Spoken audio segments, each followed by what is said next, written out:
What if everything you were taught about original sin was only the surface? What if the story of Eden wasn't a moral lesson for children, but a warning about something humanity lost and something dangerous it gained? We were told it was about an apple, a simple mistake, a learning experience. But Genesis doesn't read like a lesson. It reads like a crime scene. And the consequences weren't symbolic. They were immediate, irreversible, and they reshaped what it means to be human. Tonight, we're stepping beyond Sunday school, into the shadow the garden still casts over your mind, your fears, and even your relationship with God. The sanitized myth versus the text. Most modern teachings soften Eden. They say, Adam and Eve were curious. God wanted them to grow. The fall was part of the plan. But the Bible never says that.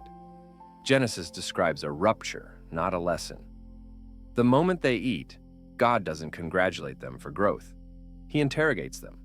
They hide, they lie, they blame. That's not development.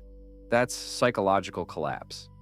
If the fall was harmless, why the exile? Why the sword? Why the curse on the ground itself?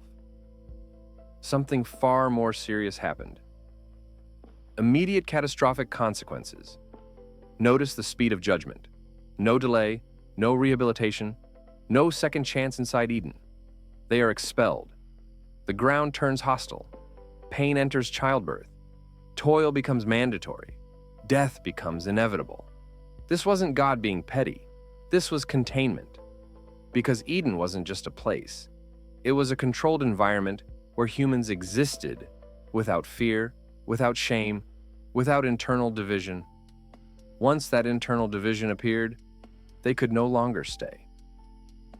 The real change, consciousness.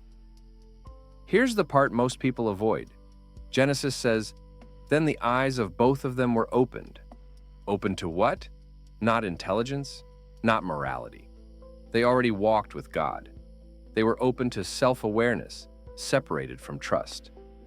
The first emotions after the fall are not guilt. They are shame and fear. They don't run toward God. They hide from Him. That is the birth of the modern human psyche. An inner observer, anxiety, self-judgment, alienation. Original sin isn't just inherited guilt. It's an inherited fracture in perception. Why God's judgment was severe.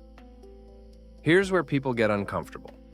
What if God wasn't punishing curiosity, but preventing something worse? Genesis hints at it, lest they reach out their hand and take also from the tree of life. An immortal humanity with a fractured consciousness would be endlessly destructive. So death becomes a mercy. Limits become protection. Exile becomes containment. Judgment wasn't revenge, it was damage control. The garden's shadow today. Look around. We still feel it. We crave meaning but distrust authority. We want intimacy but fear exposure. We desire truth but hide from it. We build civilizations, then sabotage them. We invent morality, then break it. That inner split between who we are and who we pretend to be didn't start with psychology. It started in Eden. Radical reevaluation.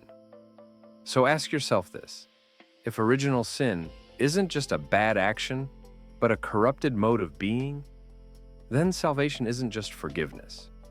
It's restoration, not rule following, not moral performance, but healing the fracture that began when humans learned to see themselves apart from God. That's a much harder truth, and a much more dangerous one. Quiet, disturbing. Close the Garden wasn't lost because humans were weak. It was lost because something inside us changed. And until that change is undone, the gates remain closed. The question isn't whether you believe in original sin. The question is, can you feel it working inside you right now?